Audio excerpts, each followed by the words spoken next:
Mai dimenticato, ha rappresentato e rappresenta tuttora un ideale di libertà e di ribellione al sistema. La musica dei Doors da 40 anni è sulla breccia. Questo significa che comunque ha significato qualcosa di veramente importante. Il messaggio che è arrivato sicuramente ancora è valido.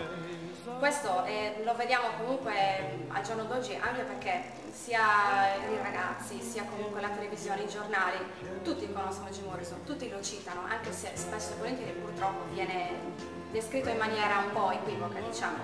Lui voleva essere riconosciuto come un poeta e purtroppo in tanti l'hanno definito soltanto come un cantante dedito agli eccessi, di cui si ricorda semplicemente Like My Fire e basta, nessun altro ricorda altro.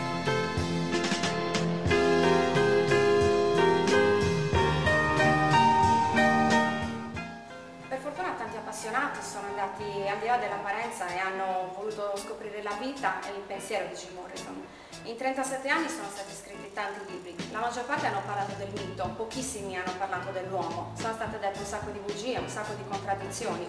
La biografia di Stephen Davis, Jim Morrison, Vita, Morte e Leggenda, è uno dei pochi libri che ha cercato di indagare l'uomo e non il mito. E da questo punto di vista sicuramente è uno dei migliori che siano mai stati scritti. La biografia comincia con la sua infanzia, un'infanzia da bambino un po' difficile, sveglio ma difficile, continua con la sua adolescenza da studente modello e continua fino al suo incontro con la musica, per terminare con la sua morte tuttora ancora molto discussa.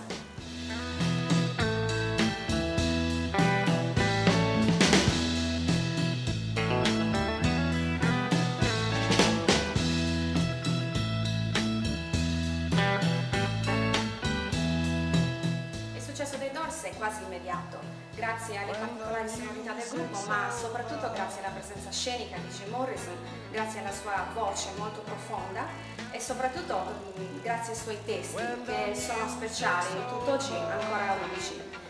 Jim Morrison è molto di più di un cantante.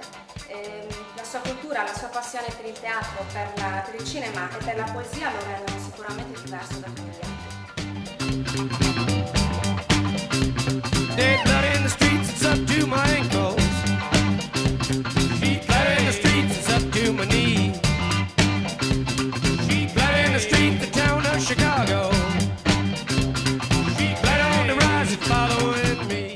La carriera dei Doors fu tutto sommato molto breve, ma sicuramente anche molto intensa. Ha lasciato un segno indelebile e tuttora si continua a venerare, ma comunque è la verità perché è una sorta di mito questo che si è creato. Purtroppo l'intelligenza, la sensibilità e la poesia di Jim Morrison sono arrivati a scontrarsi con la sua figura pubblica e con i suoi vizi peggiori. Questo comunque non gli ha impedito di pubblicare le sue opere e di cercare di essere riconosciuto come poeta, questo era il suo desiderio principale. Un altro libro che vi voglio consigliare da questo punto di vista, dal punto di vista del pensiero dell'uomo, è Jim Morrison, Vita, Poesia della Lucertola, che sicuramente ha un'ultima parte molto interessante dedicata alle interviste che fece lui ai tempi della sua carriera e che comunque sicuramente fanno capire quale fosse il suo pensiero e fanno appunto andare al di là del mito di tutto ciò che si è creato. Nella prossima puntata vi parlerò di Jovanotti.